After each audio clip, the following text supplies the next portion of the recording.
Забрана за продажба и купуване на енергийни напитки на лица под 18 години предвижда законопроект, внесен от депутати от ГЕРБ-СДС и ППДБ.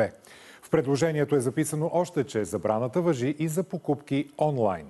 Лекари напомнят, че енергийните напитки могат да повлияят негативно върху здравето на децата, а според родители забраната е ключова, но по-важно е да има качествен контрол.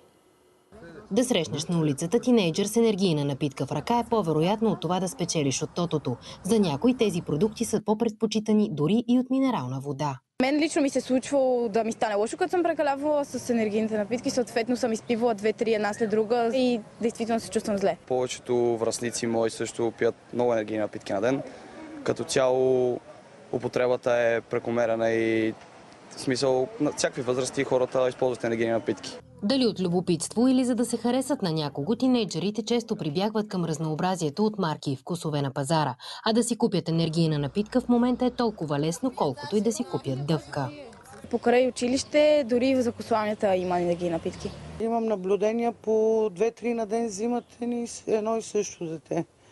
Нямаме специална забрана, ама ни взимат само тинейджери. Възможността да са забранени е ключова, но ключово важно е от тук нататък как всъщност ще се проследява и доколко ще има контрол наистина да не се продават.